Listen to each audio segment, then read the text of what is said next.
ചേച്ചിയുടെ എപ്പോഴും ഞങ്ങൾ കാണുമ്പോൾ ചേച്ചി ചിരിച്ചിട്ട് എപ്പോഴും സോഫ്റ്റ് ആയിട്ട് അങ്ങനെയാണ്. പക്ഷെ എന്നാലും ഭയങ്കര പോസിറ്റീവാണ്. എങ്ങനെ ചേച്ചി പോസിറ്റീവ് ആവുക? ഞാൻ ഓൾവേസ് ലൈക്ക് ദാറ്റ്. ഇപ്പം ആരൊക്കെ ഇപ്പം മാഗസീനിൽ എല്ലാവരെയും തെറിവറിഞ്ഞ് എഴുതുന്നില്ലേ, അതേപോലെ ഇഷ്ടംപോലെ എല്ലാവരും എഴുതുന്നുണ്ട്. പക്ഷെ അതൊക്കെ നമ്മൾ രണ്ടുപേരും അങ്ങോട്ട് ഭയങ്കര സന്തോഷം. നമ്മൾ ഇങ്ങനെ പറഞ്ഞു സോഷ്യൽ മീഡിയയിൽ പലതും എഴുതുമല്ലോ. നമ്മളിപ്പോ എത്ര എന്തൊക്കെ നല്ലത് ചെയ്തു കഴിഞ്ഞാലും ഒരു 5-6 പേര് അതിനകത്ത് വന്ന് എന്തെങ്കിലുമൊക്കെ എഴുതും. പക്ഷെ ഇപ്പൊ നമ്മള് ഞാൻ ചോദിച്ചത് എന്നാന്ന് വെച്ചാൽ നമ്മൾ എഴുതുമ്പോ നമ്മള് മെന്റലി നമ്മൾ കുറച്ചൊന്നും ഒരു സത്യം പറയട്ടെ, ഞാൻ വായിക്കാറില്ല. പക്ഷെ ഞാൻ ചോദിക്കുന്നത് how can she become so positive? അല്ല, അങ്ങനെ എഴുതട്ടെ കുറിച്ചല്ല ഞാൻ ചോദിക്കുന്നത്. അങ്ങനെ എഴുതുന്ന ആൾക്കാരെ ഞാൻ പറയുന്നത്, എന്നെ അറിയുന്ന കുറച്ച് പേരുണ്ട് ലൈക്ക് യു. അതെ, അങ്ങനെ അറിയുന്ന എനിക്ക് കുറച്ച് handful of friends. It's enough for me. Actually അതൊക്കെ നമുക്ക് വായിക്കുമ്പോൾ തന്നെ നമുക്ക് ഈ ചേച്ചി ഇങ്ങനെ ഒന്നും അല്ലല്ലോ, പിന്നെ ഇയാൾക്ക് വേറെ പണിയൊന്നുമില്ലേ എന്ന് തോന്നും. That's right. അതേപോലെ ചേച്ചി എങ്ങനെ സോ അപ്ഡേറ്റഡ് ആവുന്നത്? അപ്ഡേറ്റഡ് ആവുന്ന വെച്ചാൽ അത് ഞാനാണ്. I am a person like that. എല്ലാ കാര്യത്തിലും ഒരു അപ്ഡേഷൻ ഉണ്ടായിരിക്കും. നോളജ് എല്ലാ വർഷവും ആവശ്യമുള്ളത് ഞാൻ ഗൂഗിളിൽ പോയി സെർച്ച് ചെയ്യും. ഒരു രാജ്യത്തിൽ പോവുകയാണെങ്കിൽ അവിടുത്തെ എന്തൊക്കെ കാര്യങ്ങളാണ്, അവിടെ എന്താണ്, എന്തൊക്കെ കാണാനുണ്ട്, എല്ലാം ഫോട്ടോ എടുത്ത് എല്ലാം ഞാൻ അപ്ഡേറ്റഡ് ആക്കി സമ്പാദിക്കാൻ ചേച്ചിക്ക് ഭയങ്കര ഇഷ്ടം. അപ്ഡേറ്റഡ് ആകും ചേച്ചി. അപ്പം ഈ പറഞ്ഞ പോലെ സ്പിരിച്വാലിറ്റിയിൽ ചേച്ചിയുടെ അപ്ഡേഷൻ എന്തോരം ഉണ്ട്? ഫ്രം ദ ചൈൽഡ്ഹുഡ് ചേച്ചി ഭയങ്കര സ്പിരിച്വലി ഭയങ്കര ആണെന്നറിയാം. ചേച്ചി പറഞ്ഞു അതല്ലാതെ ദ ഗ്രോത്ത് ഓഫ് സ്പിരിച്വാലിറ്റി.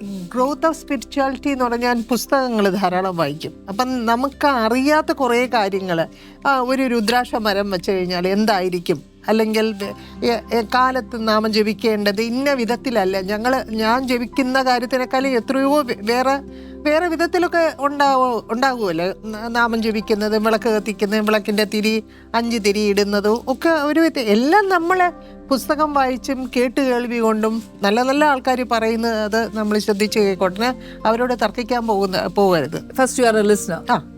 ഞാൻ I am a very good listener first of all.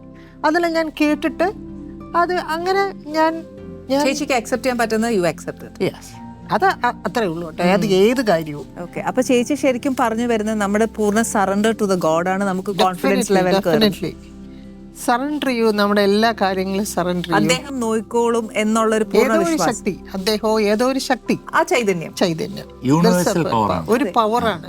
ആ പവറിൽ ഇപ്പൊ നമ്മളെ വിശ്വാസത്തിന് വേണ്ടി നമ്മളെ അമ്പലങ്ങളിൽ പോകുന്നു, അവിടെ ഒരു ദൈവമുണ്ട്. ആ ദൈവം എല്ലായിടത്തും ഇല്ലേ?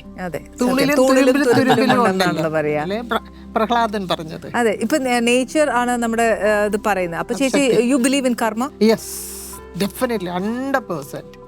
ആരെയും നമ്മളെ ഒരുപാട് പ്രയാസപ്പെടുത്താൻ പാടില്ല. ഒരാളുടെ കണ്ണുനീര് അത് കാലം എന്ന് പറയുന്നൊരു കാര്യമുണ്ട്, അത് തിരിച്ചെന്തായാലും തിരിച്ച് നമുക്ക് തരും. I believe in that strongly. അപ്പൊ ചേച്ചി പറയുന്നത് never hurt a person. Never hurt. അങ്ങനെയാണെങ്കിൽ തന്നെ പാഠം ചെയ്യുക.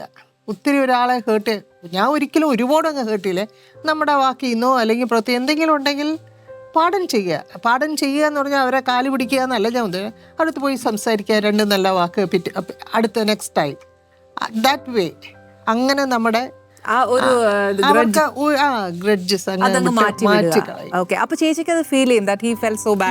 അപ്പൊ അവർക്ക് അത് മനസ്സിലാവും. എന്തോ അവര് അങ്ങനെയായി എന്ന് പറയും. കുഞ്ഞു കുഞ്ഞു കാര്യങ്ങൾ ടു മേക്ക് സ്ട്രോങ് അല്ലേ?